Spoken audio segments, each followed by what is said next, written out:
London में बैठा एक मौलाना शमसुल हुदा खान, जो भारत में अपने मदरसों और संस्थाओं के बहाने चरमपंथी विचारधारा, जो भारत विरोधी है और गैर कानूनी तरीके से पैसे कमाने का खेल खेल रहा था।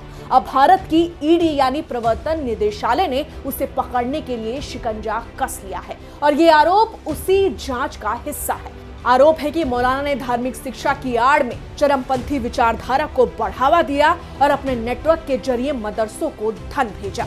ईडी यानी प्रवर्तन निदेशालय की जांच एजेंसियां पाकिस्तान में कुछ चरमपंथी संगठनों से उसके संपर्कों की भी जांच कर रही है। आइए आपको बताते हैं कि कैसे लंदन में रहने वाला ये मौलाना शमसुल हुदा खान भारत में सक्रिय रहा और उसके खिलाफ जांच इतनी जरूरी क्यों है। हम आपको बताएंगे कि इस मामले की छोटी बड़ी जानकारी में क्या कुछ छुपा हुआ है और ये कब से चल रहा है।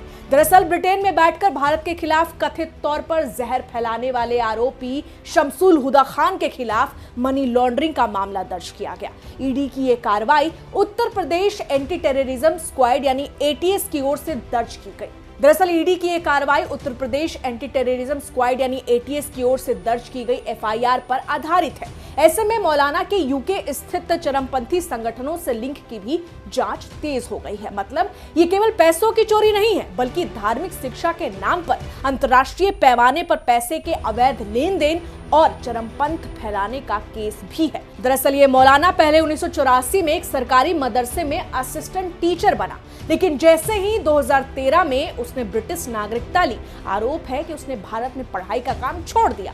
फिर भी 2013 से 2017 तक यानी 4 साल तक उसने भारत में अपनी नौकरी का वेतन लिया। जी हाँ, सही सुना आपने, विदेश में रहते हुए भी इस मौलाना ने भारतीय सरकार से पैसे लिए। इसके अलावा जांच में सामने आया कि पिछले 20 सालों में उसने कई विदेशी देशों का दौरा किया और भारत में 78 बैंक खातों के जरिए करोड़ों रुपए जमा कर लिए। इतना ही नहीं, इस पैसों से मौलाना ने 30 करोड़ रुपए से ज्यादा की अचल संपत्तियां खरीद ली। यानी साफ शब्दों में कहे तो इसने पैसे कमाए, जमा किए और संपत्ति भी खरीदी, लेकिन सब कुछ अवैध तरीके से। लेकिन कहानी यही खत्म नहीं होती है। आरोप है कि मौलाना शमसुल हुदा खान ने चरमपंथ विचारधारा को फैलाने और धार्मिक शिक्षा के नाम पर गैर कानूनी फंडिंग करने का काम किया। उसके द्वारा चलाए गए एनजीओ मतलब नॉन गवर्नमेंट ऑर्गेनाइजेशन राजा फाउंडेशन के जरिए कई मदरसों और व्यक्तिगत खातों में पैसे भेजे हैं। उसने आजमगढ़ और संत कबीर नगर में 2 मदरसे स्थापित किए थे,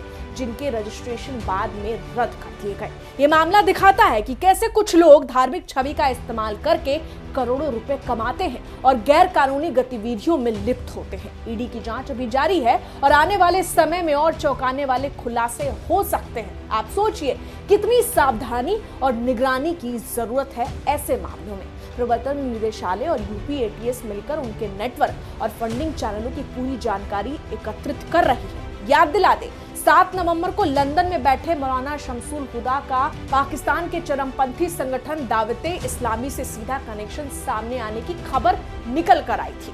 हुदा पर विदेशी फंडिंग के जरिए 4 करोड़ रुपए से अधिक संत कबीर नगर भेजने का भी आरोप लगा था, जिसकी जांच ईडी ने ही तब की थी। यूपी एटीएस की जांच के बाद यह खुलासा भी हुआ था कि मौलाना उत्तर प्रदेश के संत कबीर नगर के खलीलाबाद का रहने वाला है। यही नहीं, मौलाना हुदा दावते इस्लामी के कहने पर कई देशों के जलसों में शामिल भी हुआ है। सबसे गंभीर बात यह है कि 5 अगस्त 2025 को साउथ अफ्रीका के प्रिटोरिया में हुई दावते इस्लामी की एक बैठक में फ्री कश्मीर के नारे लगे थे, जिसमें शमसुल हुदा का भी नाम शामिल था। कश्मीर से धारा 370 हटाए जाने के बाद से ये संगठन लगातार ऐसे जलसे करता रहा है। बता दें कि दावते इस्लामी संगठन तब सुर्खियों में आया था जब राजस्थान के उदयपुर में हुए कन्हैया लाल मामले के आरोपी इस संगठन से जुड़े हुए बताए गए थे। अब इसी संगठन से जुड़े शमसुल हुदा खान पर यूपी एटीएस की जांच में बड़ा खुलासा हुआ है, जहां रिपोर्ट ये बताती है कि हुदा का बेटा संत कबीर नगर के खलीलाबाद में एक मदरसा चलाता था, जबकि लंदन में रहते हुए उसने संत कबीर नगर में अपने परिवार के नाम पर कीमती प्रॉपर्टी जुटाई। यूपी एटीएस को विदेशी मुद्रा अधिनियम के उल्लंघन के सबूत भी मिले, जिसके बाद खलीलाबाद में इस मामले में एफआईआर दर्ज हुई थी। अब प्रवर्तन निदेशालय ने भी इस मामले की जांच जब शुरू की तो कई खुलासे हुए। शमसुल हुदा खान उन लोगों के साथ फोटो में भी नजर आया था जो भारत विरोधी गतिविधियों में रहे थे। जिन्होंने फ्री कश्मीर का नारा लगाया। ऐसे में इस मामले में आगे क्या खुलासे होंगे, इसके लिए आपको और हमें इंतजार करना होगा। लेकिन इस पूरे मामले पर आप क्या सोचते हैं, आपकी क्या राय है? ईडी और यूपी एटीएस की इस सराहनीय कार्य को आप कैसे देखते हैं? अपनी प्रतिक्रिया कमेंट में जरूर लिखें। मैं आपके साथ रंजना उपाध्याय, आप देख रहे थे न्यूज़। धन्यवाद।